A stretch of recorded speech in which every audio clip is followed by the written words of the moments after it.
สถานีวิทยุกระจายเสียงแห่งประเทศไทยจังหวัดเชียงใหม่ AM 1476 กิโลเฮิรตซ์สถานีวิทยุภาคภาษาชาติพันธุ์แห่งเดียวในประเทศไทยที่มีความทันสมัยเชื่อถือได้สร้างอัตลักษณ์กลุ่มชาติพันธุ์สู่สากล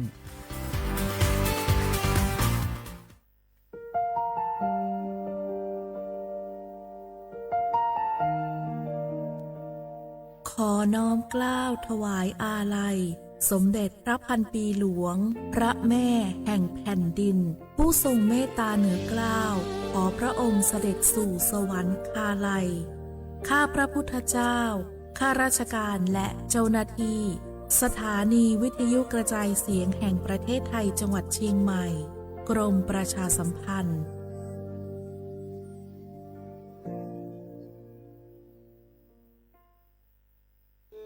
ท้องฟ้ามนสายฝนพรำดังน้ำเนตรทุกทเวทอาลัยหวนให้หาพระมิ่งขวัญดวงใจไทยประชาทะเสด็จสู่ฟ้าสวรรคาลัยน้อมรำลึกในพระกรุณาธิคุณข้าพระพุทธเจ้าคณะผู้บริหารข้าราชการและเจ้าหน้าที่สถานีวิทยุกระจายเสียงแห่งประเทศไทยกรมประชาสัมพันธ์พระบารมีปกเกล้าเพื่อปวงชนชาวไทยจากพระราชกรณียกิจนานับประการที่พระบาทสมเด็จพระเจ้าอยู่หัวและพระบรมวงศานุวงศ์ทรงทุ่มเทพระวรกายทรงงานอย่างไม่เหน็ดเหนื่อยเพื่อประโยชน์สุขของประสบนิกรจากโครงการหลวงสู่การพัฒนาแหล่งน้ำส่งเสริมการศึกษาและด้านสาธารณสุขที่มุ่งเน้นการพึ่งพาตนเองและการพัฒนาอย่างยั่งยืนตั้งพระบาทคือการทรงงานทุกพระราชดำริคือพลังแห่งการพัฒนาเพราะประชาชนคือหัวใจของแผ่นดินร่วมเสริมสร้างความรักในสถาบันหลักของชาติโดยสำนักงานประชาสัมพันธ์ที่ 3 กรมประชาสัมพันธ์สารคดีแสงเพชรส่องล่าเจ้าฟ้าพัชรกิติยาภาตอนยุติธรรมนำสุขในฐานะที่ทรงสำเร็จการศึกษาด้านกฎหมายและทรงเป็นอัยการสมเด็จพระเจ้าลูกเธอเจ้าฟ้าพัชรกิติยาภานเรนทิราเทพยวดีกรมหลวงราชสารินีสิริพัฒน์มหาวชรราชธิดาทรงให้ความสำคัญกับหลักการความยุติธรรมเป็นอย่างยิ่งทรงมุ่งมั่นที่จะพัฒนาวงการกฎหมายให้เป็นที่พึ่งของประชาชนโดยเฉพาะอย่างยิ่งผู้ได้โอกาสให้เข้าถึงกระบวนการยุติธรรมได้อย่างเท่าเทียมทรงใช้ความรู้ความสามารถอย่างเต็มที่ในการให้คำแนะนำทางกฎหมายแก่ผู้ที่ต้องการความช่วยเหลือทรงเป็นผู้ผลักดันให้เกิดโครงการกำลังใจในเรือนจำซึ่งเป็นการเปลี่ยนแปลงทัศนคติของสังคมต่อผู้ต้องขังหญิงและเด็กติดผู้ต้องขังทรงเห็นว่าผู้คนเหล่านี้ควรได้รับโอกาสในการเริ่มต้นชีวิตใหม่และไม่ควรถูกตีตราจากสังคมทรงริเริ่มโครงการ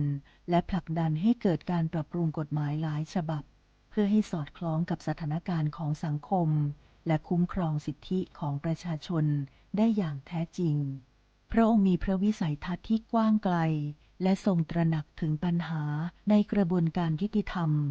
ทรงเชื่อมั่นว่าการสร้างความยุติธรรมให้เกิดขึ้นในสังคมจะนำมาซึ่งความสงบสุขและความเจริญอย่างยั่งยืน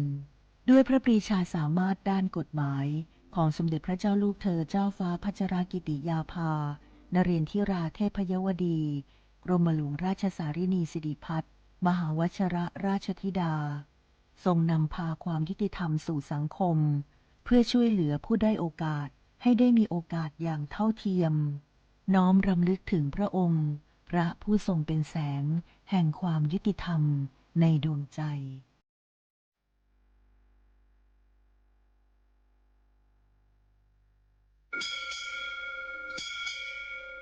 Opo Dada. Opo Chopper. Mazungka. Papa. Nyozong. Udu Thama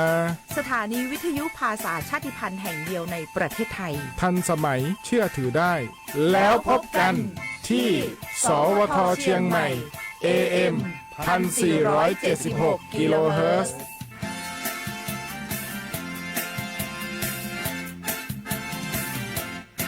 ข่าวดีของคนที่ใช้สิทธิบัตรทองหรือบัตร 30 บาท เมื่อเจ็บป่วยเล็กน้อยใน 16 อาการ เพียงยื่นบัตรประชาชน ก็รับยาได้ที่ร้านยาใกล้บ้านที่มีสติ๊กเกอร์ ร้านยาคุณภาพของฉันให้บริการดูแลอาการเจ็บป่วยเล็กน้อย จะปวดหัว ปวดข้อ เจ็บกล้ามเนื้อ มีไข้ ไอ เจ็บคอ ปวดท้อง ท้องเสีย หรือผดผื่นคัน เข้ารับบริการที่ร้านยาได้แล้ว เภสัชกรจะคัดกรองอาการเบื้องต้น รับยารักษาตามอาการ ไม่เสียค่าใช้จ่ายใดๆ สอบถามเพิ่มเติม สายด่วน สปสช 1330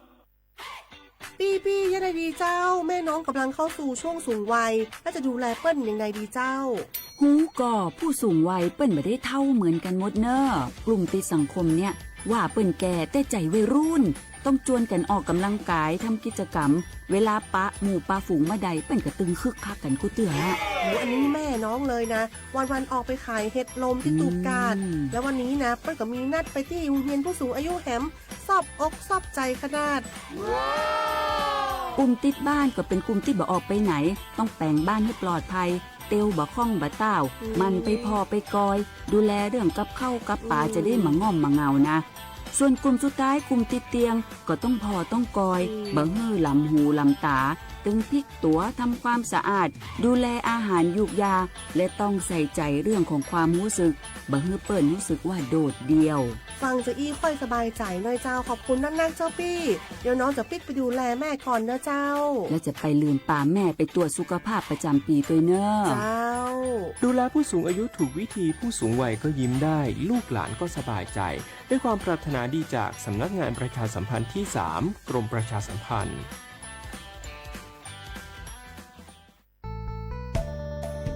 สถานีวิทยุกระจายเสียงแห่งประเทศไทยจังหวัดเชียงใหม่กรมประชาสัมพันธ์ประกาศรับสมัครบุคคลเป็นลูกจ้างเหมาบริการตำแหน่งพนักงานกระจายเสียงภาษาเมียนจำนวน1 อัตราเพื่อเป็นตัวแทนนำข่าวสารร่วมพัฒนาคุณภาพชีวิตชาวเมียนและเผยแพร่วัฒนธรรมท้องถิ่นให้เป็นที่รู้จักผู้สนใจยื่นใบสมัครด้วยตนเองได้ที่งานธุรการสถานีวิทยุกระจายเสียงแห่งประเทศไทยจังหวัดเชียงใหม่ตำบลช้างคลานอำเภอเมืองจังหวัดเชียงใหม่ตั้งแต่บัดนี้เป็นต้นไปสอบถามข้อมูลเพิ่มเติมได้ที่ 053-276-068 ในวันและเวลาราชการมังเลี้ยวเอาเก่งเศร้าก็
ล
过手嘞。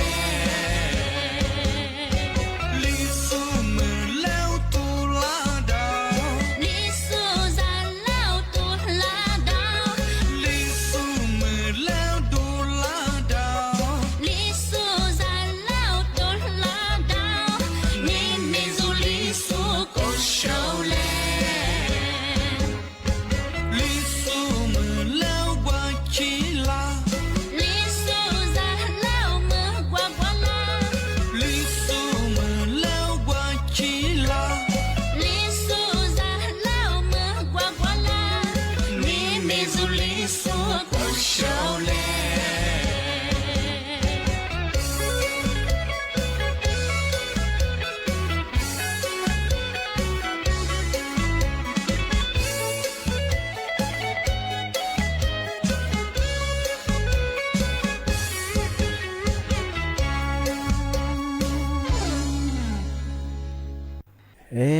小花不来画画啊，你呢？从没画你节目啊？啊，我李松哦，都这的话做不了哦，小花不？啊，我李松哦，ปากกากูงะปะชื่อกูงไปทาจิ้มหมายคนแนวดังอ่ะปัจจุบันเนี่ยวะสถานีวิทยุกระจายเสียงแห่งประเทศไทยจังหวัดเชียงใหม่ที่ลีแบงอ่ะมางาชื่อสวทเชียงใหม่แบงดาวมาชของง่าเอาลีสุงูด้วยมองมันยังไงยี่ตัวมาเคยยิงกันจ้ะมีอันยิงก็ไม่ทาววิทยุอ่ะยี่ระบบมันยังคือ AM ยี่ครึ่งความถี่งมันยังไงที่ตัวลี่เฮียชีจิโฉวะโจยันตุลังอ่ะ比话我说话我老学人哦，我也要不很啊，我老可能和วิทยุ做，อะไรแบบว่ายี่ระบบยังไง AM ที่ตัวนี้เฮียชีจิโฉวะโจ和我老ที่ชื่อ和我ลิสูงู和ที่นี่น่าจะความง่ายลิสูมันกว่าตรงง่ายที่ลิ做จะความง่ายที่ถ้า我ระบบไลฟ์สด和做จะความง่ายยี่เพลงมันยังคือสวทเยียจุดเยียเชียงใหม่ไงอะไรแบบคือ AM ที่ตัวลี่เฮียชีจิโฉกิโลเฮิรตซ์ที่ลีบนยังคือดูละอธิบายว่าเชื่อความว่าไงมาบอกว่ากดติดตามได้บอกว่านี่ถ้าแบบคือมีที่ลีนี่ตั้งจ้ารายการพอดูแบบคือยี่ที่ลีแจ้งเตือนเชื่อความง่ายลิสุงมันยังคือที่นี่มาคือนี่เวลาจ้ะนี่หัวตัวไงที่นี่มาแน่แน่มันยังไงโฉม花你和节目的话多，题目龙们讲你莫花你啥莫个么和题你嘛和你花多，那题你花你和那年次，题你的题都也是花啊，这么和我历史我不干过啊。题你我是花不然话这么ปีมา这么是真是帮我们讲和เรื่องผงเงาะไง我去。ที่อุจิพุฟมังอ่ะพุฟมาเมื่อสังว่าปัญญาเชื่อว่าที่ก็ถือว่าหมัวงอซื้อสูจ้ะเมื่อสังว่าที่จันด้วยยุคโคเฮจูได้เหยุคเสือจูได้เหหมัวมาหมัวล่างอก็อุพุเนี่ยฟองอแต่ก็ถือปัญญาอุพุฮับฟองปัญญายุคโคเหมียวงอหมัวล่าเบสเบสว่าไงที่บ้านของมันยาที่การถือว่าจะคือยิ่งเสือโซดาเหยิ่งขวดคือหมาหมูละเหก็คืออุปฟูอยู่เฉียงอุปฟูจอมันยังไงที่บ้านของมันยาสังเหตุไงวิเสือโซดาเนี่ยหมูหมาหมูละก็คืออุปฟูฝัวมาสิปูดูฝัวมาไงไปทำมาเฮงว่าทำมาปีมาทำมาซื้อจีเชียเฉพาะร่างไงที่การถือว่ามันจะคือลามาซื้อสูจวงมาซื้อจวงมาซื้อเฉพาะไงซึ่งปัญญาคือไงที่มาคือไงดูแลสุขภาพอยู่เฉพาะไงยี่ห้อที่มังปัญญาเหตุผลที่ยี่เสือโซเหงโมหึมาโมละก็คือผู้อยู่มังปัญญาคือสิพูดดูอยู่มังปัญญาคือไงพัทุการไงแท่งหัวไปคือพัทุการมาชื่อบางงานชื่อคือเชื้อชาแบงเชื่อมังมันยังคืออันนี้แทงว่ายิ่สีจางนอันนี้ผีปลาเนี่ยชุ่มทางไงยายิ่เสือโจแท้ๆผู้กุลียงมันยัง เอามือสัตว์เสือเอาลิปาลิมาเสือไงอาทิเลจัวเบสิงามาคือพัดลูกกลางชกว่างานีมาถิมมาโงเบญาอาวอุพูยัวมางออีเสืออาทิเนี่ยคือมาโมลานีอุพูยอมมันยังคือทำมาคืองอเกิดจากโรคบางชนิดไงเอาน้ำมาทับปุ๊บคืออัลลาคือเกลือน้ำไปเสียงอุพูยอมมางายาแบบมันยังคือถือโรคเบาหวานถึงมางาอาจจะยังคือโรคโรหิตจานงาอาจจะยังคือโรคต่อไทรอยด์บ้างงาที่ถึงมาไม่คือโรคดังข่าวงาที่ถึงมาก็คืออะไรแบบที่ว่าโรคระบบประสาทไงถึงมาก็คือไงคืออะไรเนี่ยอุปยามาคือถือนาทำมาควายยังคือยามาคือจัวไปเสียงเหตุผลมาคืองาที่ถึงมังโง่ไม่ยังที่ว่าผู้ยามองไม่ยังไงอีเสือซัวเนี่ยหมูหมูลาวงอะไรก็เนี่ยคือผู้ยามองมาคือเหตุผลมาตัวเฉพาะงานพฤติการงอไม่ยังเอายิ่งชื่องอเอาทำร้ายสุขภาพไงเอากูเดียวมากว่าชิมางอปีข้องไม่ยังที่ว่าการดื่มเครื่องดื่มงอแอลกอฮอล์เอาเสื้อผืดเสื้อมีดัวมางอที่นี่ยุโกเชียมาว่าอัลมาจ่าอัลมาโดเนี่ยคือว่ากูเดี๋ยวกูมีอะไรไปอยู่มาโจมังที่มองเป็นอย่างคือมีโอกาสงอศูนย์มีโอกาสคือศูนย์ยังไม่ใช่งเอาไปข้อโนมาสูบบางกว่าคือโอกาสมาคือสูงมากกว่าคนที่ไม่สูบไปเฉยของงานที่บางไม่คือเอาที่ดียืมไม่ใช่คือไงญาติท่านของเขาแบบนี้คือทานให้ไงจำนวน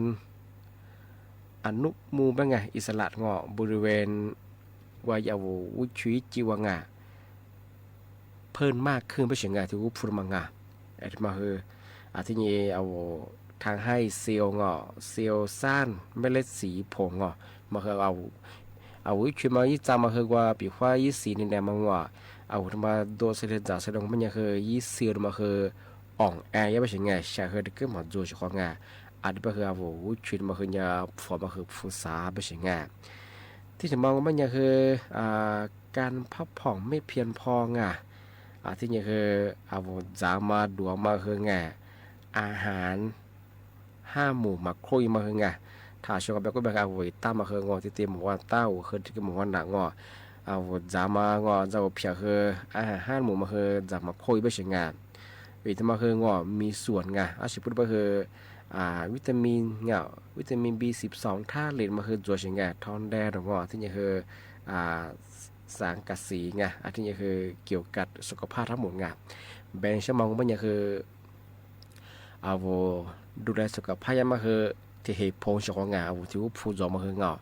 โนก็เดินนมากว่าเชิงงอสืบเปิดจะมีดัวมาจากก็ดูจากก็เดี๋ยวก็มีให้ประโยชน์มันจมมางอจากเสด็จดูแสดงมันยังคือชื่อคืองอท้ายี่เซลงาคือช่วยชาวมางอโดยจีมาคือยี่อ่องแอร์ไม่ใช่ไงอาจจะคือเนี่ยผู้อยู่มาคือจะมาที่ผมมาเกลินหน้าไม่ใช่ไงอาจจะคือเฉพาะไงปีมาสุดจริงชั่วโมงมันยังคือไงมาคือไงมาก็เดี๋ยวมาดูแลสุขภาพเยอะเฉพาะไงยาแบบมันยังคือวิธีวิธีแก้ปัญหาไงเฉพาะบอกวิธีแก้ปัญหาเรื่องเธออุปฟอร์มยุโคโซแทงไงมาคือมาก็เดี๋ยวมากว่าเชยีเต้าขึ้นนาขึ้นตึกเตะว่าพักผ่อนเพียงยี่ไม่ใช่ไงที่นี่คือบาลางก็ไม่ยาง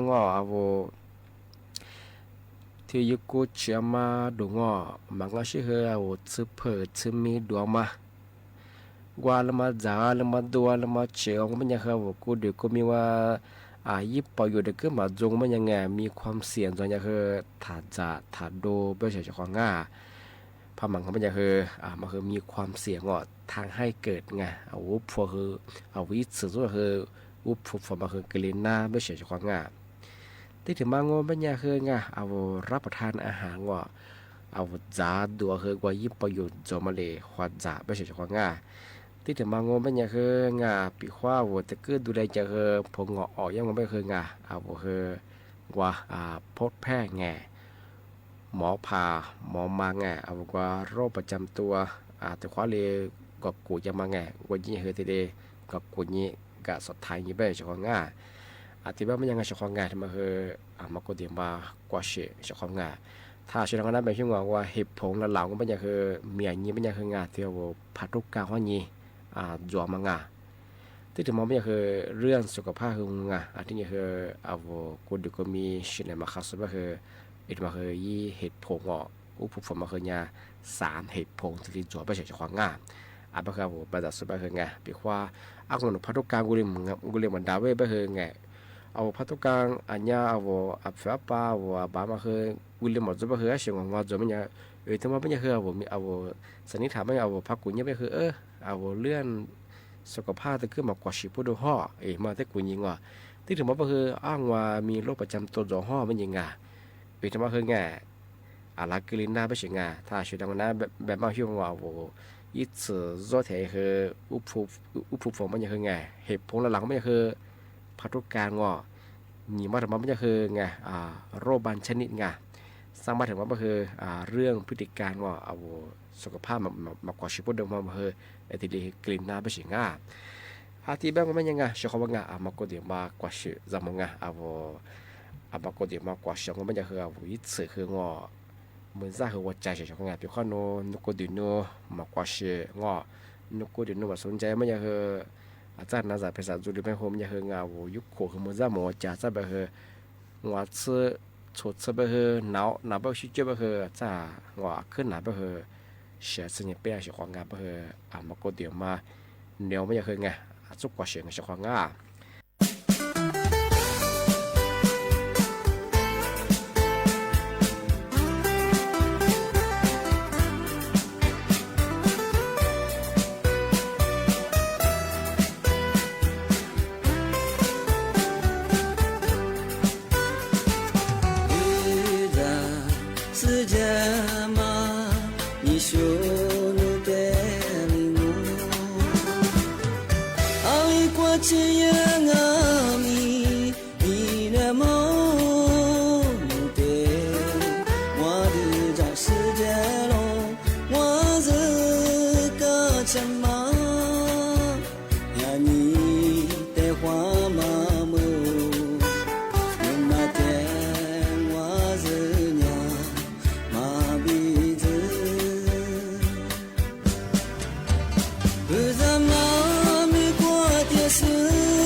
我不愿我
心在路，我体弱的体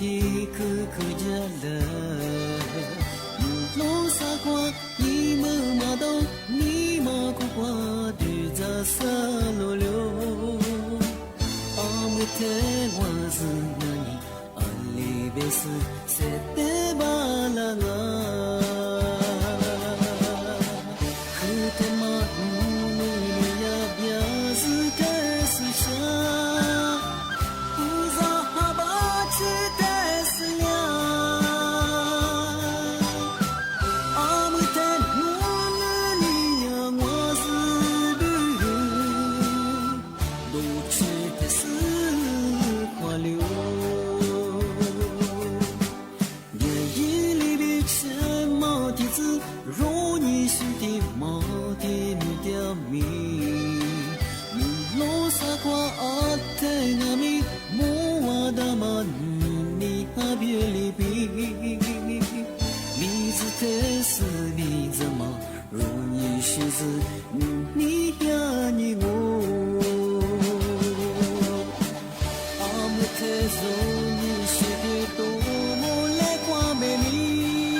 小伙不，我和那俩比个别个别么个样哎，那一大少的佩服住这么和的干哎，小伙不，是个他们也好哎，我他妈啥呀，法拉安格，他妈一模说和实验法拉么哎，说วิทยาศาสตร์这个啊，我拉出不下，说实验法拉么啷哎，说比个对牛我半年拉出个，我刚那个下地度呀么哎，本且嘛起码哈的下我度呀，我刚那个一家嘛我半年。说别把些年业务啦，马林他妈搞大肉，阿里帮哎，啊说业务啦，业务一米嘛的我马林做嘛，阿里嘛搞大啊，沙费嘛来年提费搞大肉，比花我觉得我们的小本当哎，马林沙费吃不足，当我们呀说别把些年搞大肉，马林了哎，我下本期都人呀，我刚那个一家呢，是人家把你子嘛和面那装哎，啊我拉出下对个，我刚那个用我们呀，阿里嘛一拿去嘛中啊说的别哎。小伙吧，对嘛我半年是个他们看哎，那次那米白和白搭，一些年都有都白和白搭哎，俺那次票和票我，我拉出的嘛的个小伙吧我拉出嘛和可多哎，对嘛呢出几个嘛打来就多个嘛那次和票白哎，俺这嘛呢阿里兄白嘛呢茶叶小伙吧。茶叶的嘛呢白我小伙嘛是呀，那为的茶，那为斋的呀，马为的来。UCLA 阿里帮啊，啥那没干么的嘛？说是你对你弗拉芒诶，那出国不下提升估么？我多我们啦，茶叶个多啊，而且说看你对你我办过茶叶嘛多么精诶，茶叶多啊嘛我办年小伙伴说的帮诶，提你啥个多嘛我办年维持来别个什么，我阿妈怕个了嘛，可嘛做了。กูมาจูกูมาแล้วกัดงานที่บ้างไงช่วงนี้เป็นยาชาวเขาบอกว่ามันก็ยาศาสตราจารย์เลนออาหรับอะไรบ้างไงยาอาจารย์อายุรศาสตร์สิ่งนี้หมดแต่ชาวสุกุไงนับเพียงนับสิแต่ชัวกูยิ่งสู้เปียแบบสิ่งนี้เราชูกูชาเขียวใช้ยี่จิมแบบใช้ยี่เนี่ยนั่นบ้างไงกูใช้ยี่ตัวมั้งไงอะไรมองเป็นยาอามาพาเกลียมาขึ้นมาจุงอ่ะอามาพาแล้วเกลียมากัดงานอะไรแบบงั้นที่มันก็ชาวเขาบอกว่ามันจะชาวสุดที่เปียเป็นยางานมันงานแบบมันยาอาสุญญมาซึ่งไงก็คือสุดที่เปียเนี่ยอาลามังไงมังไงมาซึ่งไงก็คือสิ่งยังไงใช้แบบมันเนี่ยมาซาอาวุธชุบแบบมันเนี่ยมาคือตัวที่แบบมันเนี่ยใช้อะไรแถวคือตัวเราชกุมามันเนี่ยอาเชเป็นเนี่ยมาผ่านมากลิมันเนี่ยละเบดาชาวเขาบอกอาเชเป็นเนี่ยใช้ดูส่วนเป็นเนี่ยที่ก็มาซื้อไง一次ที่ก็มาจงอ่ะอาตัว最实在和มา治疗被这不多这呢เราชอามาเพิ่มมากลิใช่เปียงอ่ะ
你小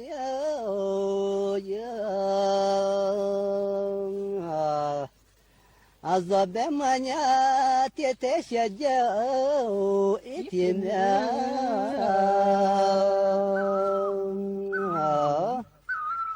还没来。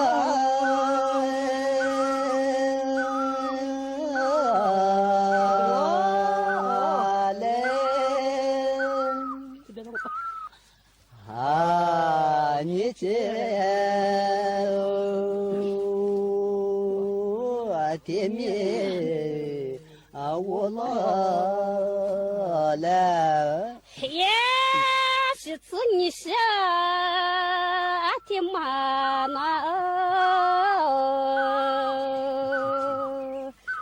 咋的咋可？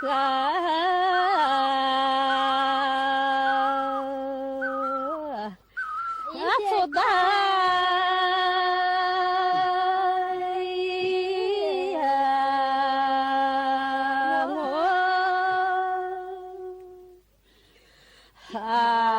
咋的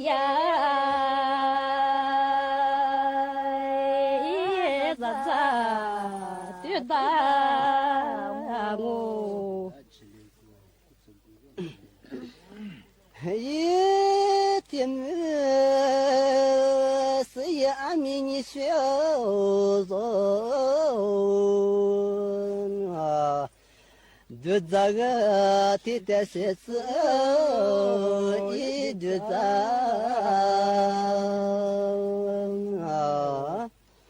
啊是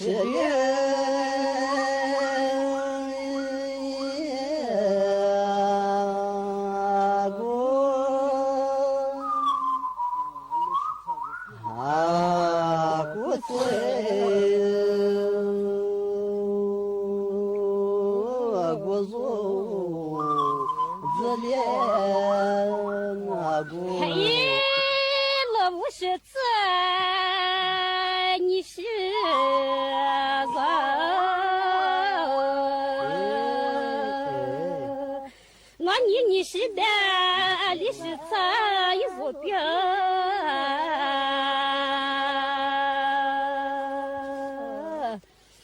马错。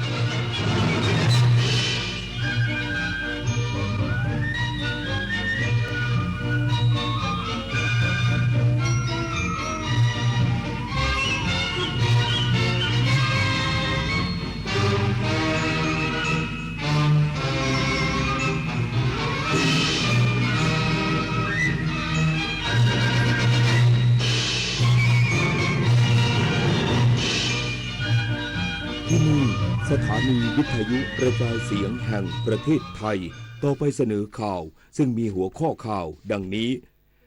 วันนี้รัฐบาลจะเปิดให้ผู้มีบัตรสวัสดิการแห่งรัฐรายเดิมลงทะเบียนยืนยันสิทธิ์โครงการลงทะเบียนเพื่อสวัสดิการแห่งรัฐปี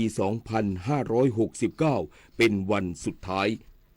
การส่งออกของไทยไตรมาสแรกปีนี้ยังขยายตัวได้ดีโดยกระทรวงพาณิชย์จะเร่งเปิดตลาดใหม่และผลักดัน FTA เพิ่มขีดความสามารถการแข่งขันทางการค้า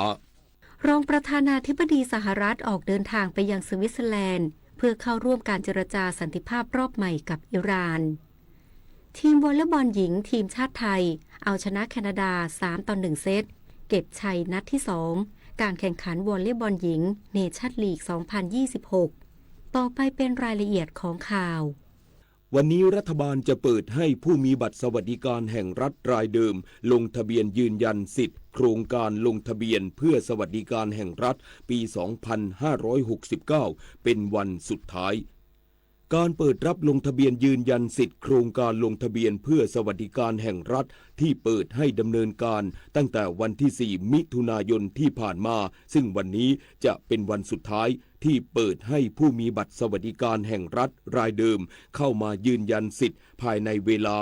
23 นาฬิกาผ่าน 5 ช่องทางได้แก่แอปพลิเคชันเป๋าตังแอปพลิเคชันทางรัฐเว็บไซต์ของโครงการ welfare.mof.go.th หรือบัตรสวัสดิการแห่งรัฐ .mof.go.th เครื่อง ATM ของธนาคารกรุงไทยรวมทั้งธนาคารของรัฐได้แก่ธนาคารกรุงไทยธนาคารเพื่อการเกษตรและสหกรณ์การเกษตรธนาคารออมสินธนาคารอาคารสงเคราะห์และธนาคารอิสลามแห่งประเทศไทย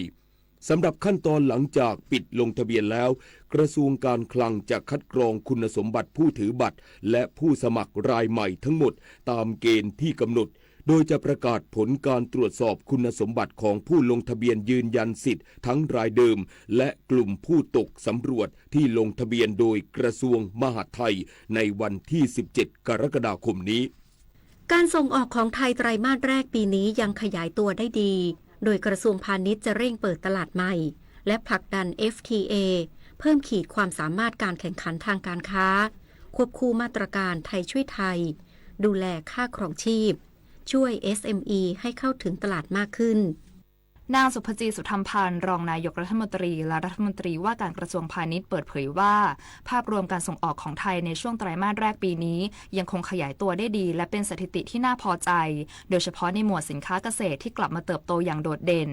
มีการส่งออกขยายตัวเมื่อเทียบกับช่วงเดียวกันของปีก่อนโดยเฉพาะทุเรียนซึ่งเป็นสินค้าเกษตรมูลค่าสูงที่สร้างรายได้จากการส่งออกเกือบ 150,000 ล้านบาทอย่างไรก็ตามแม้สถานการณ์การค้าโลกจะมีพัฒนาการเชิงบวกจากการเจรจาและข้อตกลงระหว่างประเทศในบางพื้นที่ของโลกแต่รัฐบาลยังไม่สามารถวางใจได้เนื่องจากยังมีช่วงเวลาการดำเนินการตามเงื่อนไขของข้อตกลงต่างๆที่ต้องติดตามอย่างใกล้ชิดอีกทั้งสถานการณ์ภูมิรัฐศาสตร์ยังคงมีความไม่แน่นอนซึ่งอาจส่งผลกระทบต่อการค้าและการส่งออกของไทยได้ในอนาคตกระทรวงพาณิชย์จึงยังคงเดินหน้านโยบายกระจายความเสี่ยงทางการค้าโดยเร่งเปิดตลาดใหม่และขยายตลาดส่งออกเพิ่มเติมเพื่อสร้างความสมดุลทางการค้าและลดการพึ่งพาตลาดใดตลาดหนึ่งมากเกินไปทั้งในทวีปแอฟริกาลาตินอเมริกาและตลาดศักยภาพอื่นๆเพื่อรักษาเป้าหมายการส่งออกตลอดทั้งปี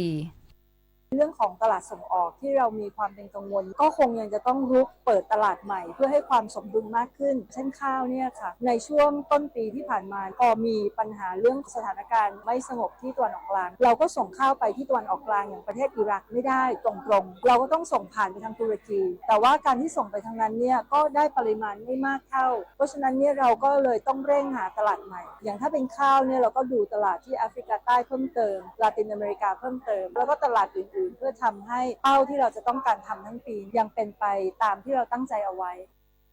นอกจากนี้เพื่อสร้างความเชื่อมั่นในการรักษาการส่งออกให้เติบโตอย่างต่อเนื่องกระทรวงพาณิชย์ได้เร่งผลักดันข้อตกลงการค้าเสรีหรือ FTA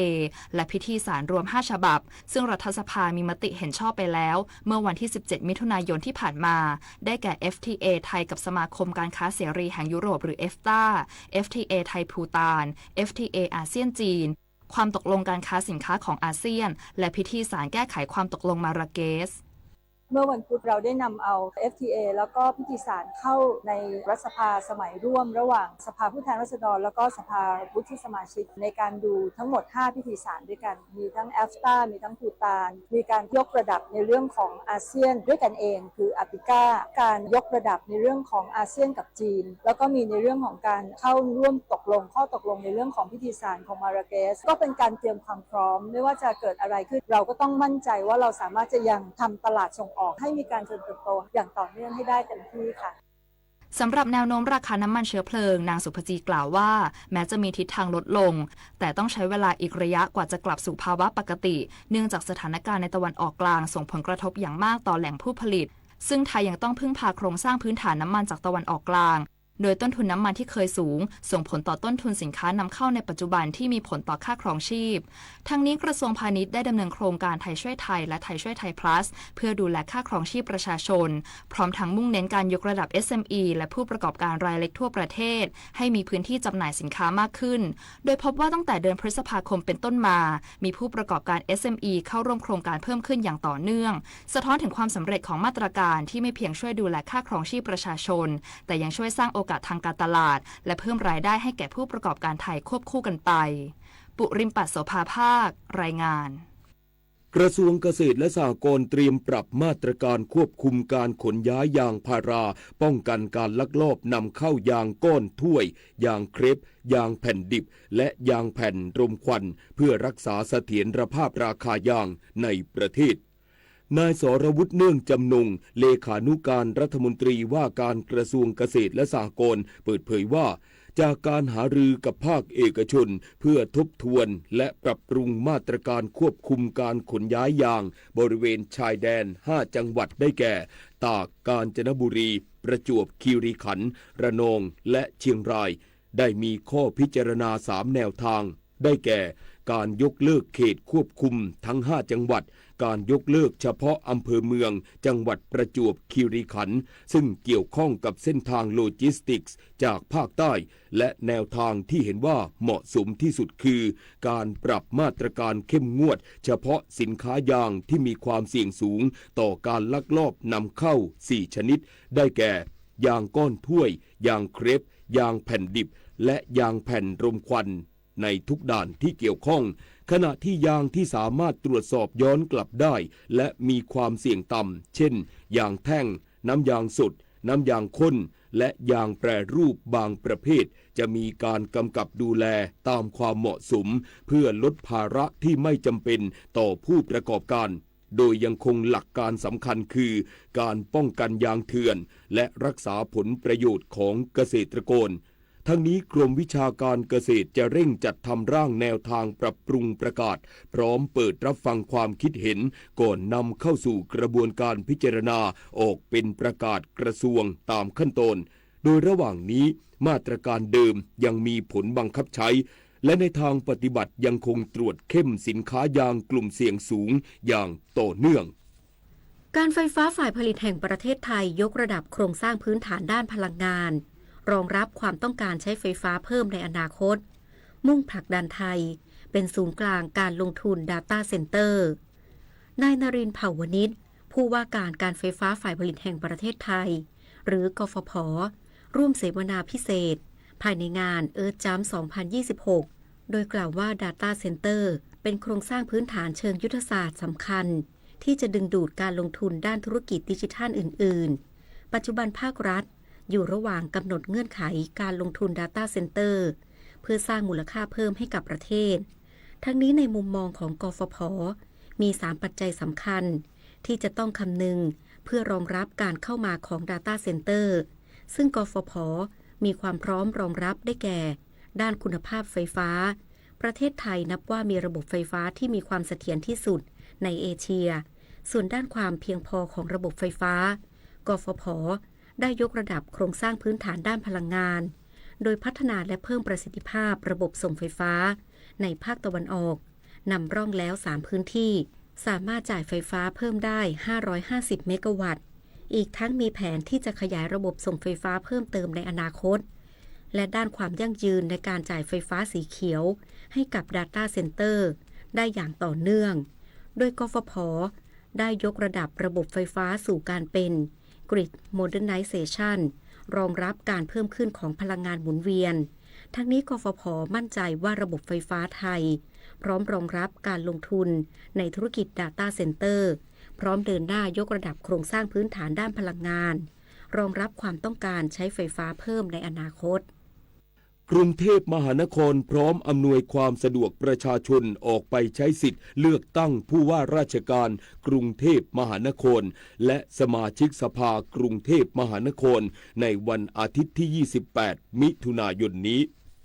นายณรงค์เรืองศรีปลัดกรุงเทพมหานครเปิดเผยว่าการเลือกตั้งสมาชิกสภากรุงเทพมหานครหรือสก.